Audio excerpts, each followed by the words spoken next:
Trigonometry में अब हम स्टार्ट करते हैं ट्रिग्नोमेट्रिक इक्वेशंस।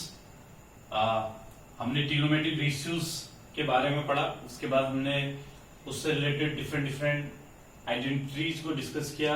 हमने उसमें सम एंड डिफरेंस फॉर्मूले हमने डिस्कस किए, हमने उसमें ट्रांसफॉर्मेशन फॉर्मूले डिस्कस किए, उसके साथ साथ हमने मल्टीपल एंड सब मल्टीपल्स एंगल्स को डिस्कस करा। अब हम बात करेंगे ट्रिग्नोमेट्रिक इक्वेशंस की। जैसे जनरल इक्वेशंस होती हैं, वेरिएबल्स में इक्वेशंस होती हैं, linear equation, quadratic equation, cubic equation, biquadratic equation. इसी तरीके से ट्रिग्नोमेट्रिक जो हमारे रेशियोज हैं या ट्रिग्नोमेट्रिक जो फंक्शंस हैं उनमें भी इक्वेशंस होती हैं। तो कब किस तरीके से हम अप्लाई करेंगे उसके बारे में थोड़ा सा मैं आपको बताऊंगा। सपोज कीजिए जैसे कभी भी अगर आपको मालूम है कि if first one I am discussing over here, if sine theta equal to 0, अगर आपका साइन थीटा 0 है तो आपको मालूम है कि साइन 0 भी 0 होता है, साइन पाई भी 0 होता है। तो हम यहाँ पे बात करेंगे जो साइन 0, अगर हम यहाँ पे थीटा इक्वल टू 0 डिग्री कहते तो that is the we can say that principal value, वो एक प्रिंसिपल वैल्यू है, पर्टिकुलर वैल्यू है। लेकिन जनरली क्या होता है उसकी अगर हम बात करें तो आपको ये देखना होगा कि जो साइन थीटा है, अगर हम इस तरीके से डिस्कस करें, ये एंगल थीटा है, दिस इज थीटा, ये O है, this is A, this is B।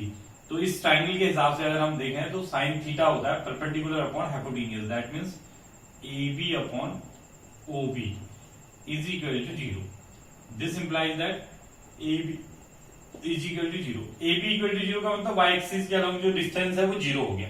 That means जिस भी हम पॉइंट की बात कर रहे हैं, जिस भी एंगल की बात कर रहे हैं, तो उस केस में जिस पॉइंट के लिए हम एंगल ले रहे हैं वो इस एक्स एक्सिस पे लाया करेगा। ये जो एक्स एक्सिस है, तो एक्स एक्सिस पे लाया करने का मतलब हो गया कि y उस पे ऑलवेज 0 हो गया। या कब कब लाया करता है, जब एंगल 0 डिग्री हो, जब पाई हो, 2 पाई हो, 3 पाई हो, तो that means this implies that theta is equal to n pi, जहां पे n जो है वो आपका इंटीजर है। तो sine theta is equal to 0 implies that theta equal to n pi where n belonging to z। ये साइन थीटा की यहाँ पे ये जो वैल्यू है this is the general value. और प्रिंसिपल वैल्यू की बात करें तो वो अलग अलग डिग्रीज पे अलग अलग, जैसे 0 पे भी 1, 0 पे भी 0, पाई पे भी 0, तो n की डिफरेंट डिफरेंट वैल्यूज देते चले जाइए। जो इंटीग्रल वैल्यूज है उस पे आपको हमेशा ही 0 मिलेगा। Same goes for if cos theta equal to 0 है, तो this implies that cos theta is base upon hypotenuse, तो this is equal to 0। This implies that OA equal to 0, यानी कि इस बार एक्स एक्सिस के अलोंग जो डिस्टेंस है वो 0 हो गया। तो यानी कि पॉइंट कहां पे आ गया, y एक्सिस पे आ गया। तो y एक्सिस पे आ गया तो y एक्सिस का मतलब पाई बाय 2 का ऑड मल्टीपल, चाहे वो पाई बाय 2 हो, 3 पाई बाय 2 हो, 5 पाई बाय 2 हो, इस तरीके से। तो this implies that theta equal to 2n plus 1 pi by 2 where n belonging to z। तो cos theta equal to 0 implies that theta equal to 2n plus 1 pi by 2 where n belonging to z। So this will be the general value for theta when cos theta equal to 0। Third one, if tan theta equal to 0 degree, तो this implies that tan theta is again perpendicular upon base, AB upon OA is equal to 0। This implies that AB equal to 0।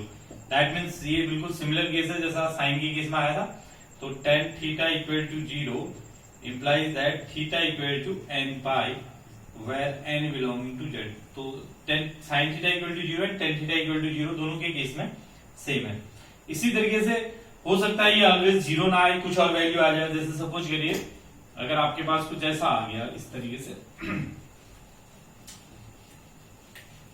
उस case में भी मैं आपको बता देना चाहूंगा क्योंकि ये जो फॉर्मूले हैं वो आपको पता होने जरूरी है।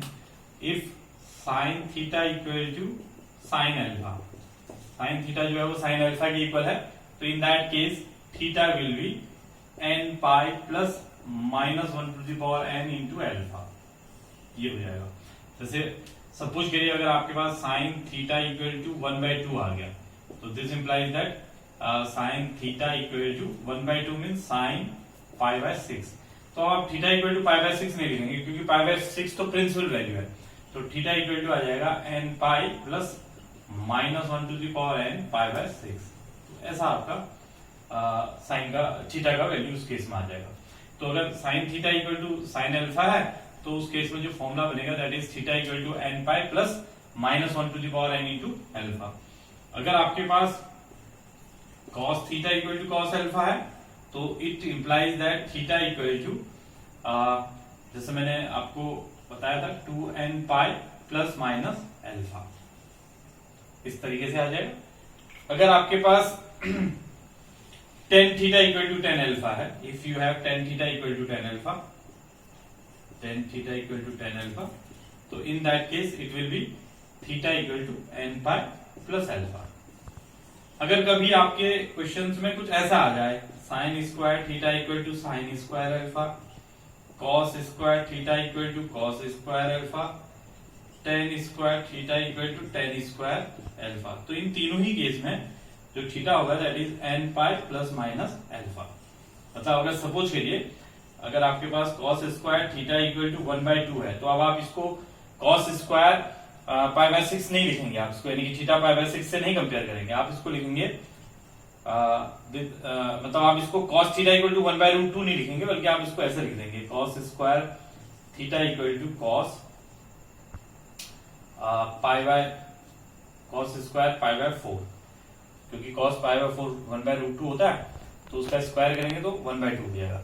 तो थीटा इक्वल टू आपके पास आ जाएगा 2n pi plus minus pi by 4, इस तरीके से आ जाएगा। तो जब स्क्वायर वाली टर्म्स होती है तो उस केस में इस तरीके से ये फॉर्मूला यूज होता है। तो ये वो फॉर्मूले हैं जिनकी हेल्प से आप ट्रिग्नोमेट्रिक इक्वेशंस को सॉल्व कर सकते हैं और जो जनरल वैल्यूज हैं थीटा की वो निकाल सकते हैं।